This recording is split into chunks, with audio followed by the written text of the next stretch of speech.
ብልህ ሰዎች ደደብ ሲሆኑ። ብልህ መሆን ጥሩ ነው። ከሁሉ በላይ አስተዋይ ሰዎች ብዙ ገንዘብ ያገኛሉ፣ ብዙ ሀብት ይሰበስባሉ፣ አልፎ ተርፎም ረዥም ዕድሜ ይኖራሉ። ፊት ለፊት ሲታይ ብልህ መሆን ቀላል ሕይወት ይመስላል፣ ግን ሌላ የጎን ገጽታ አለው። አስተዋይ ሰዎች ትልልቅ ስህተቶችን በመስራት ስም አላቸው፣ በተለይም የጋራ አስተሳሰብ በሚያስፈልግባቸው ሁኔታዎች። የእነዚህ ሁኔታዎች ቀላልነትና እነዚህን ነገሮች የሚያበላሹ ሰዎች ከፍተኛ የማሰብ ችሎታ ሲታይ በጣም አስቂኝ ሊሆን ይችላል። ከአስርተ ዓመታት ምርምር በኋላ ሳይንቲስቶች ይህ ለምን እንደሚከሰት መረዳት ጀምረዋል። በየል ዩኒቨርሲቲ የሚገኘው ሼን ፍሬድሪክ ምክንያታዊ አስተሳሰብና የማሰብ ችሎታ እጅ ለእጅ ተያይዘው የማይሄዱበት ምክንያት የሚያብራራ ምርምር ለመጀመሪያ ጊዜ ካደረጉ ሰዎች መካከል ነበር።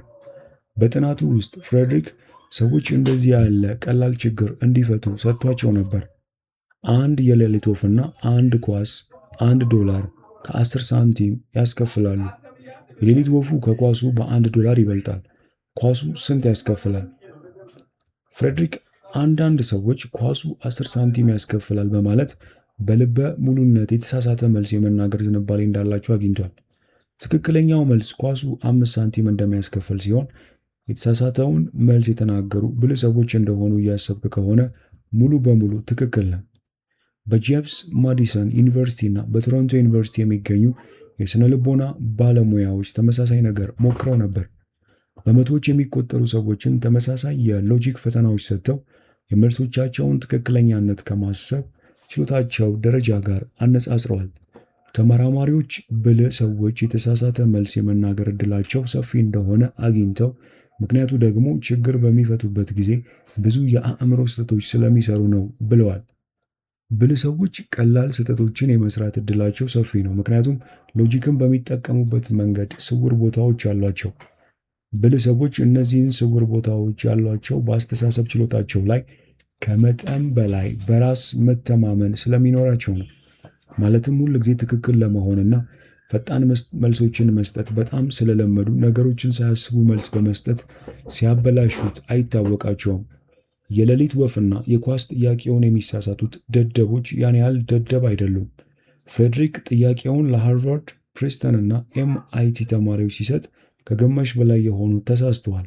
በአንዳንድ የዓለም ታዋቂ ዩኒቨርሲቲዎች ያሉ ተማሪዎች እንኳን አስገራሚ ስህተቶችን ይሰራሉ።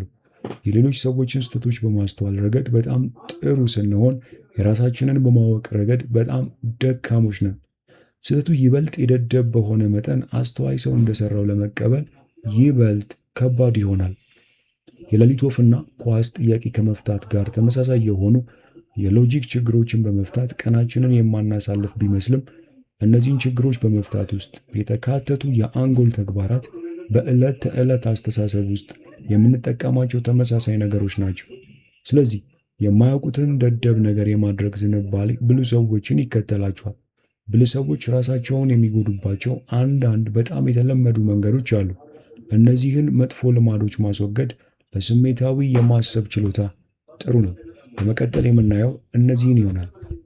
ይህ መጽሐፍ ሙሉ በአማርኛ ስላለ ከታች ባለው የቴሌግራም ሊንክ አድራሻ የስሜት የመምራት ጥበብ ብላችሁ ብትጽፉልን መጽሐፉ ለእናንተ ይደርሳል። ቪዲዮ ላይክ እና ሼር፣ ቻናሉንም ሰብስክራይብ በማድረግ እንድትቀላቀሉን እጋብዛለሁ። አሁን በመቀጠል ወደ ነጥቦቹ አንድ በአንድ እንሂድ። ብልህ ሰዎች ከመጠን በላይ በራስ መተማመን አላቸው። የዕድሜ ልክ ምስጋናና ድጋፍ ብልህ ሰዎች በማሰብ ችሎታቸውና በችሎታቸው ላይ የማያቋርጥ እምነት እንዲያዳብሩ ያደርጋል። ሰዎች ኢጎህን እየነኩ ስኬቶችን ስትሰበስብ ነገሮች ሁልጊዜ በአንተ መንገድ እንደሚሄዱ መጠበቅ ቀላል ነው፣ ግን ይህ አደገኛ ግምት ነው። ብዙውን ጊዜ ብልህ ሰዎች እርዳታ እንደሚያስፈልጋቸው መገንዘብ ያቅታቸዋል። ሲገነዘቡትም ሌላ ማንም ሊሰጥ የማይችል የለም ብለው ያምናሉ። ሰዎችን በጣም ያበሳጫሉ። ብልህ ሰዎች ነገሮችን በቀላሉ ስለሚመጡላቸው ከመጠን በላይ የመስራት ስብዕናን ያዳብራሉ። አንዳንድ ሰዎች ተመሳሳይ ነገሮችን ለማከናወን ምን ያህል መስራት እንዳለባቸው በቀላሉ አይረዱም። በዚህ ምክንያት ሰዎችን በጣም ያበሳጫሉ። ብልህ ሰዎች መመዘኛውን በጣም ከፍ ያደርጉታል። ከዚያም ሰዎች በጣም ሲቆዩ ወይም ነገሮችን በትክክል ሳይሰሩ ሲቀሩ ይህ የጥረት እጥረት ነው ብለው ይገምታሉ። ስለዚህ የበለጠ ይበሳጩና ሌሎች እንዲደርሱላቸው በጣም የሚጓጉባቸውን ግቦች እንዲያሳኩ የመድራት እድሉን ያጣሉ። ሁልጊዜ ትክክል መሆን አለባቸው። ማንም ሰው ስህተት መሆን በጸጋ ለመቀበል ይከብደዋል።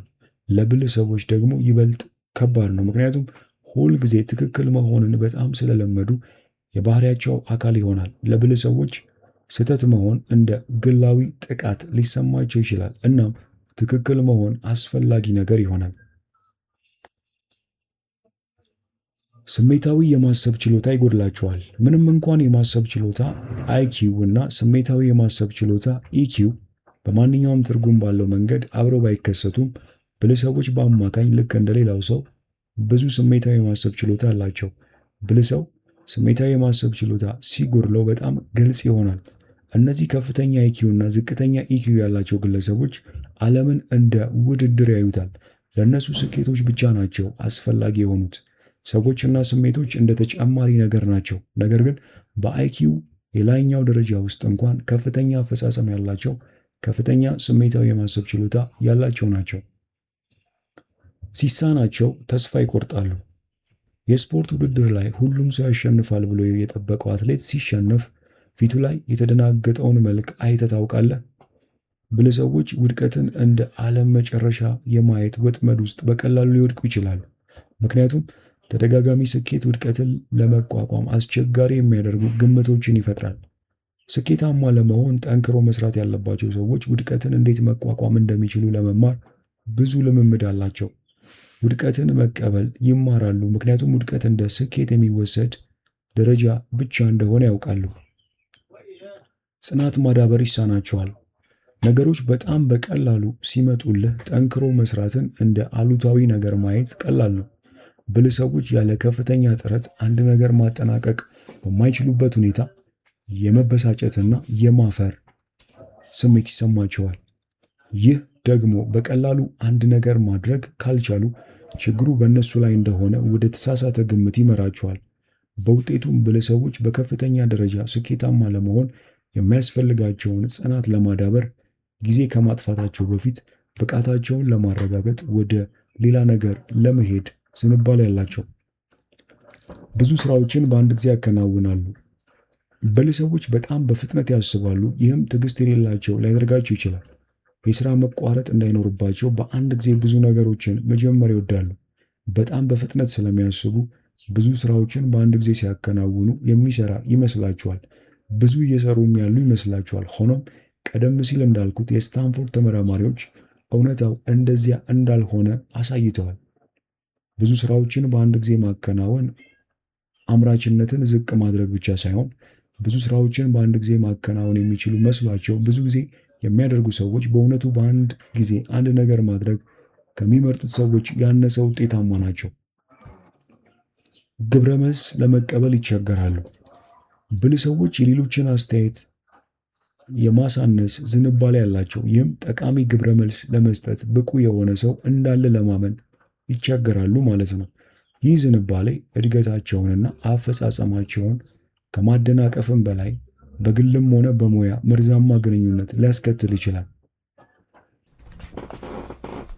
ቀደም ሲል ያነሷቸውን ሐሳብ ለመጠቅለል ያህል አይኪው ብዙም ላትለውጠው ትችላለህ፣ ግን ሰዎች አንተን የሚገነዘቡበትን መንገድ በእርግጠኝነት መለወጥ ትችላለህ።